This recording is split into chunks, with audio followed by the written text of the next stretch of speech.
عزیز دوستوں نمسکار. عزیز دوستوں یہ مولوی ایک بچے کا ریپ کر کے وہ پکڑا گیا ہے, جیل میں ہے, مطلب تھانے میں ہے. یہی مولوی پچھلے سال ایک بچے کا ریپ کر کے بچے نے اپنے باپ کو بتایا, بچے کے باپ نے پولیس کیس کیا, اس کو تھانے میں بند کر دیا گیا. تو اہل حدیث کا چیف ابتسام الہی ظہیر اور دوسرے مولوی بڑے بڑے پہنچ گئے تھانے اور بچے کے باپ کو پریشر کیا کہ کیس واپس لو, اور پھر صلح صفائی ہو گئی. یہ ہے پاکستان. یہ مفتی طارق رحیم ابھی 4 مہینے جیل میں رہ کے آیا ہے. اس کے اوپر بلاسفیمی کا کیس لگایا تھا کیونکہ یہ بریلوی مولویوں کی پولیں کھولتا ہے. دنیا میں ہم اس لیے ہیں کہ ہم کھا کے مر جائیں. پوری زندگی ہم یہ محنت کرتے رہے کہ جی ہم نے اپنے بچوں کی تعلیم کا خرچہ کیسے پورا کرنا ہے, اور ہمیں لوگ یہ بتاتے رہے کہ آپ روزانہ 100 دفعہ دروشی پڑھا کریں.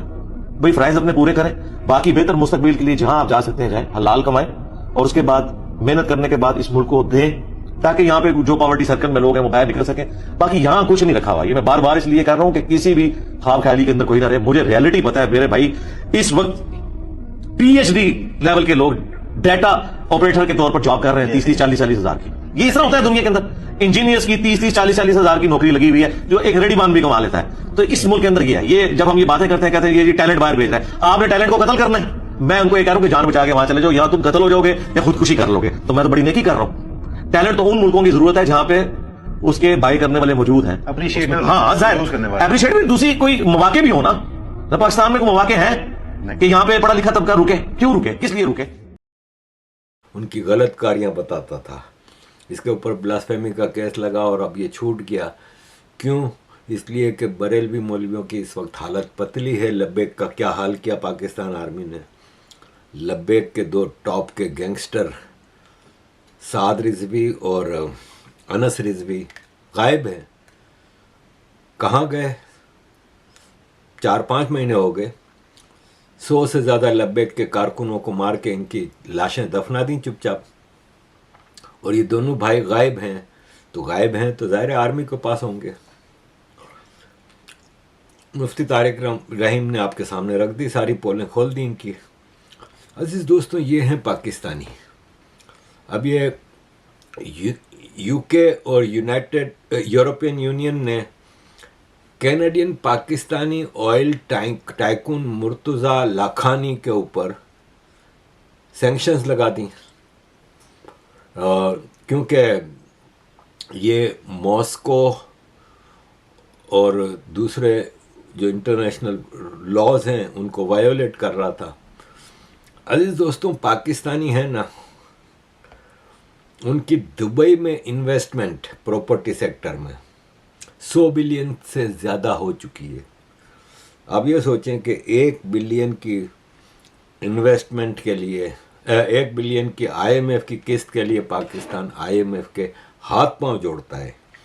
آج نیشنل اسمبلی میں رپورٹ پیش کی گئی کہ شہباز شریف نے اب تک 57 فورن ٹرپ کیے ہیں. 57. اندازہ لگائیں, پر منتھ 2 سے زیادہ ٹرپ کی ایوریج بنتی ہے. غریب بھکاری ملک کا پرائم منسٹر شہباز شریف ایئر فورس کے جہاز کو اوبر بنایا ہوا اس نے. 57 ٹرپ میں 107 MOU سائن ہوئے $13 بلین کے. 107 MOUs $13 بلین کے, یعنی پر MOU 100 ملین. یہ 24 کروڑ کے دیش کا ایک پرائم منسٹر ہے. ایوریج پر MOU $100 million.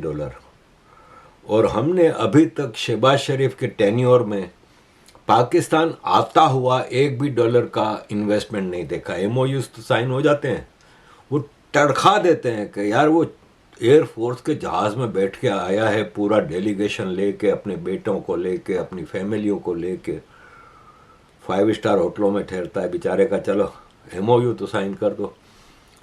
$100 billion Pakistani invest کر کے بیٹھے ہیں. تم 57 ٹرپ کر کے $13 بلین کے MOU سائن کرتے ہو. اگر پاکستان اس قابل ہوتا, تم جاتے ہو جب دوسرے ملکوں سے بھیک مانگنے, تو وہ تمہیں یہ شکل دکھاتے ہیں کہ $100 بلین کے تو پاکستانیوں نے پراپرٹیاں لی ہیں. اور میں آپ کو بتا دوں کہ یہ جو $100 بلین کی دبئی میں پراپرٹیاں لی گئی ہیں، $100 بلین سے زیادہ ہے. یہ کوئی حلال کا پیسہ نہیں ہے کسی کا بھی اس میں سے، کیونکہ پاکستان میں صرف حرام کمانے والے لوگ رہتے ہیں. ابھی آپ کو مفتی طارق محمود نے بتا دیا نا کہ بھاگ جاؤ ادھر سے پاکستان سے، یہاں صرف لوٹنے والا بیٹھا ہے.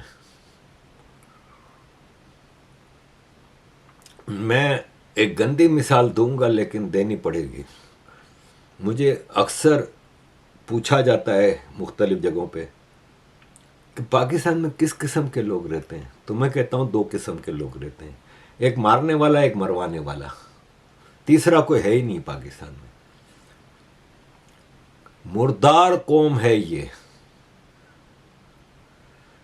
مردار قوم. جبری گمشدگیاں ایک بہت بڑا ایشو ہے پاکستان کے اندر اور ایک بہت بڑا جرم ہے، مگر حال ہی میں ہم نے دیکھا ہے کہ بلوچستان کے اندر خواتین کو بڑے تیز رفتار سے مسنگ کرنا شروع کر دیا ہے، ان کو لاپتہ کرنا شروع کر دیا ہے. اور حال ہی میں ایک 27 سالہ خاتون ہے جو 8 ماہ کی حاملہ ہے، ان کو اٹھا لیا گیا ہے کیج سے. پھر ایک اور 17 سال کی بچی ہے، اس کو بھی کیج سے اٹھا لیا گیا ہے. تو یہ جتنی خواتین اٹھائی جا رہی ہیں ان کا کچھ پتہ نہیں چل رہا، ان کی جو فیملیز ہیں وہ بڑی پریشان ہیں. اور اس طرح آپ جب ایک شخص کو اٹھاتے ہیں تو آپ اس کی پوری فیملی کو تباہ کرتے ہیں اور آپ اپنے لیے جو ہے ایک نفرت پیدا کر دیتے ہیں اس کمیونٹی کے اندر. یہ کاؤنٹر پروڈکٹیو ہوتی ہے.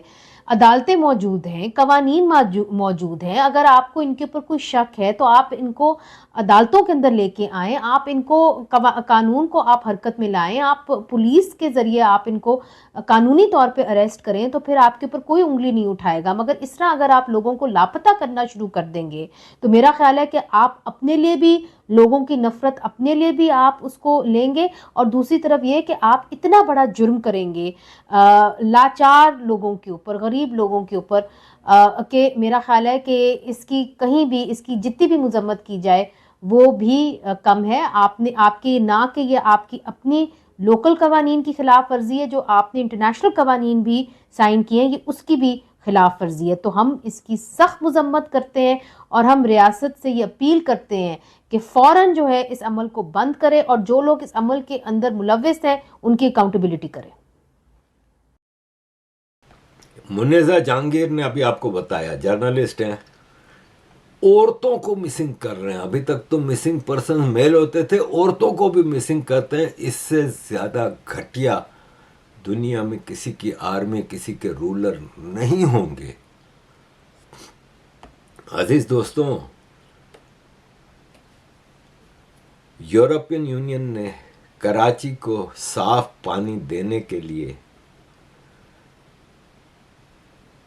6 ارب 34 کروڑ 23 لاکھ روپے کی لون دی ہے. 100 ملین بھی نہیں بنتے. ہر طرف سے بھیک مانگنے کے لیے کٹورا لے کے یہ جا رہے ہیں.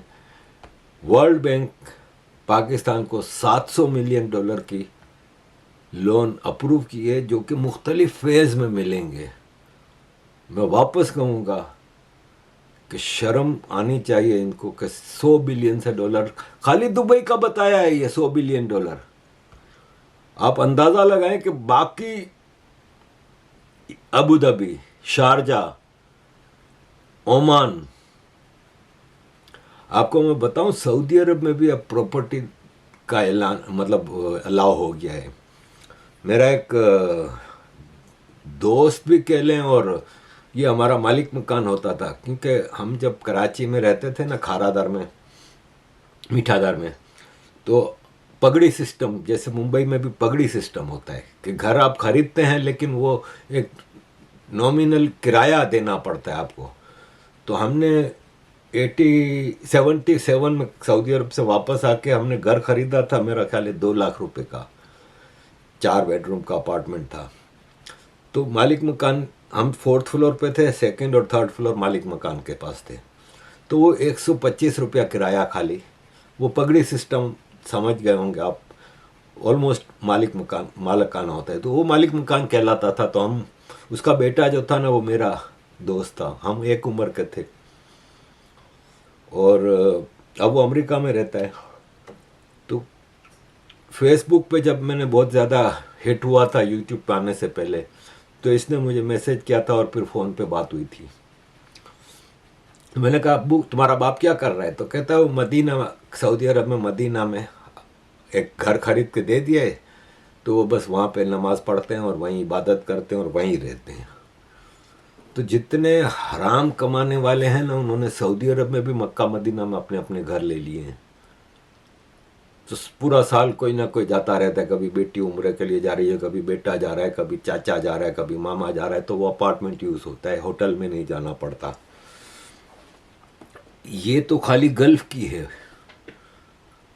دبئی سے کئی گنا زیادہ کی پراپرٹیاں تو کینیڈا میں باقاعدہ آرمی جنرلز کی ہاؤسنگ کالونیز ہیں, کیونکہ کرپٹ بیوروکریٹس, کرپٹ پولیٹیشینز اور کرپٹ آرمی جنرلز یہ یورپ, امریکہ, کینیڈا, آسٹریلیا میں رہنا پسند کرتے ہیں. دبئی میں زیادہ تر جو ہے نا میجورٹی وہ جرنلسٹ ہیں, سیلیبریٹیز ہیں, بزنس مین ہیں. اور پاکستان میں کوئی بھی حلال طریقے سے بزنس کر نہیں سکتا. پاکستان میں صرف اور صرف حرام طریقے سے بزنس کرتے ہیں. معمولی مثال آپ کو دوں گا کہ کیسر بنگالی صاحب ٹاپ کے اکونومسٹ ہیں, کھل کے ہمیشہ انہوں نے پاکستان کی اکانومی کا کچرا نکالا ہے. یہ دولت جمع کرتا ہے اپنے لیے عوام سے لے کر, عوام کو لوٹ کر. بلوچستان کا گیس پانی سے بھی کم قیمت پہ لیا جا رہا ہے. Fertilizer company, fertilizer is a sector which is dominated by Fauji foundation. ان کو جو گیس دیا جاتا ہے it is at 13% of the economic value. Gas گھروں میں نہیں ہے, گیس اور سیکٹرز میں نہیں ہے, لیکن فرٹیلائزر کو گیس دیا جائے گا ایٹ 13% آف اکنامک ویلیو. تو یہ ٹولہ ہے جو کیا فرمایا, بلوچستان کی گیس فوجی فاؤنڈیشن کو پانی سے بھی سستی دی جا رہی ہے. اس کی جو پروڈکشن قیمت ہے نا, کیونکہ آپ کو گیس کوئی یہ تھوڑی ہے کہ تیار مل رہی ہے, آپ کو اس کو نکالنا پڑتا ہے, اس کی پائپ لائن ہوتی ہے, اس کی پروڈکشن کا خرچہ ہوتا ہے. وہ پروڈکشن کی کوسٹ کا بھی 13% پہ دے رہے ہیں. یعنی 100 روپے کی اگر خرچہ ہے نکالنے کا, تو 13 روپے میں فوجی فاؤنڈیشن کو مل رہی ہے. اس ملک کا رہنے کا, قائم رہنے کا کوئی حق نہیں ہے جہاں کنڈمز اور پریزرویٹیوز, کانٹراسیپٹیوز کے اوپر ٹیکس کم کرنے کی کوشش کی تو IMF نے کہا کہ خبردار, کم نہیں کر سکتے. آپ ایک کنزرویٹو, ایک کنڈم کے اوپر ٹیکس اپنی مرضی سے کم نہیں کر سکتے, آپ اور کیا کر سکتے ہیں؟ تو دس از پاکستان کرنٹلی. یہ ہے پاکستان جو آپ کے سامنے ہم نے رکھا. عزیز دوستوں, یہ میں آپ کے سامنے کچھ اور چیزیں بھی لانا چاہ رہا تھا, لیکن اب یہ ہے کہ ویڈیو پھر لمبی ہو جاتی ہے. تو میں آپ کے سامنے ایک معمولی مثال اور لے لیں کہ ہمارے جو حافظ قرآن آرمی چیف ہیں, انہوں نے پاکستان میں 50 سال کا بین تھا شراب کی ایکسپورٹ کا. مری بیوروری ہے نا, وہ پاکستان کی سب سے بڑی شراب کی پروڈکشن کی فیکٹری ہے. اور پاکستان میں جو شراب کے لائسنس ملتے ہیں, کیونکہ نان مسلمز کے لیے پاکستان میں شراب کے لائسنس دیے جاتے ہیں, لیکن میجورٹی مسلمان خریدتے ہیں. ہم بھی کبھی کراچی میں رہتے تھے تو دوست یار پارٹی شارٹی کرنے جاتے تھے, تو مل جاتی تھی مری بیورو کی ووڈکا, اور وہ کیا ہوتی ہے دوسری, جن وسکی, اور سب سے اچھی مری بیورو کی بیئر ہوتی ہے. سب مل جاتی ہے, تباہ کی پروڈکشن ہوتی ہے, لیکن آفیشیلی ضیاء الحق نے بین کیا ہوا تھا اس کو, تو تب سے یہ بین ہے. اب حافظ صاحب نے